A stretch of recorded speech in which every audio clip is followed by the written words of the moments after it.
আবাস যোজনা নিয়ে উত্তরবঙ্গ উন্নয়ন মন্ত্রী দলের দিনহাটা বিধানসভা কেন্দ্রের বিভিন্ন গ্রাম পঞ্চায়েত সদস্য থেকে শুরু করে অঞ্চল ব্লক নেতৃত্বদের নিয়ে বৈঠকে কড়া বার্তা দিতেই তৃণমূলের পঞ্চায়েত সদস্য ও তার স্বামী ঘরের নাম কাটানোর জন্য আবেদন করলেন।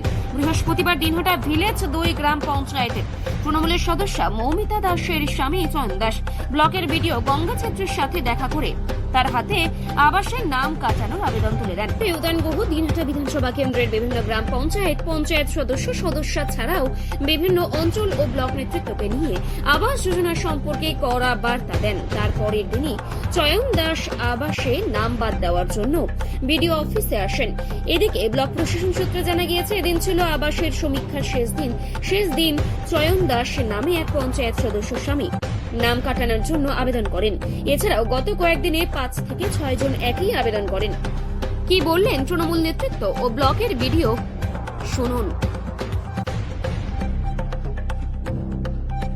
হ্যাঁ, এখানে আজকে যেটা হয়েছে সেটা হচ্ছে আমার ব্লকের ভিলেজ 2 অঞ্চলের আমার সাতপুরা পঞ্চায়েত মৌমিতা দাস, তার নামেও একটা আবাস যোজনার তালিকায় ঘরের নাম এসেছে, কিন্তু যেহেতু তার ঘরের প্রয়োজন নেই, তিনি আজকে আমাদের দিনহাটা 1 ব্লকের বিডিওর কাছে তিনি আজকে তার আবেদনে জানিয়েছেন যে ঘরের যে তালিকা যেখানে তার নামটা রয়েছে সেই নামটা তার বাদ দেওয়া হোক এবং প্রকৃত দুস্থ মানুষ যারা তারাই এই ঘরগুলো পাক।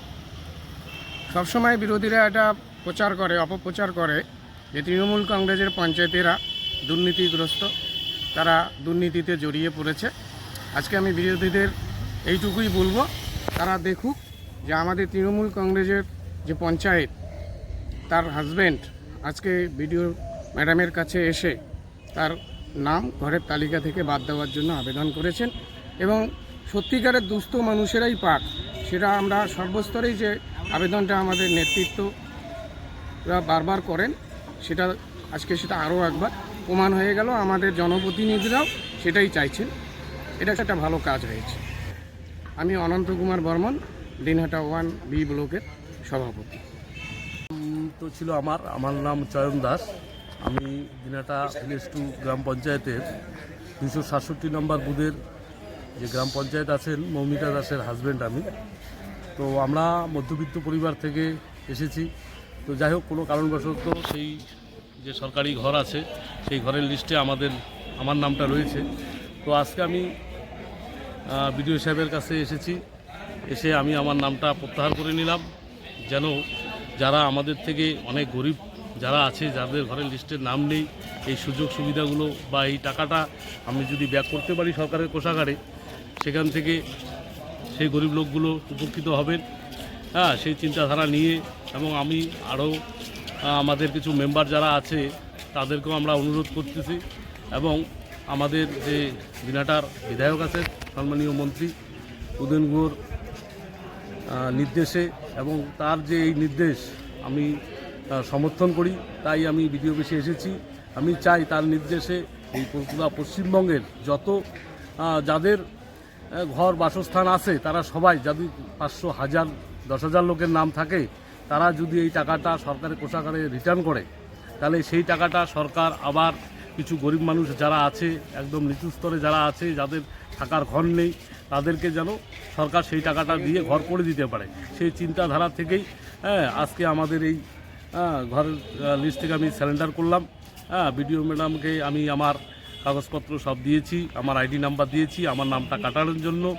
তার সাথে আপনাদের মিডিয়ার মাধ্যমে আমি সকলকে বলবো এবং আমাদের মন্ত্রী যে আমাদেরকে বার্তা দিয়েছেন, সকলে মিলে যাদের আর্থিক অবস্থা ভালো আছে, যারা মধ্যবিত্ত পরিবার থেকে এসেছেন, যাদের নাম আছে সরকারি তালিকায়, সকলে মিলে যেন এই নামগুলো আমরা ব্যাক করতে পারি, সেই টাকাগুলো সরকারের কোষাগারে ব্যাক করতে পারি, সেই টাকা দিয়ে যেন সরকার আরও কিছু গরিব লোকের উপকৃত করতে পারেন, এই আশা রেখে সবাইকে। আমার নাম চয়ন দাস, পুরা দিনহাটা ভিলেজ 2 267 নম্বর বুথের পঞ্চায়েতের হাজব্যান্ড আমি।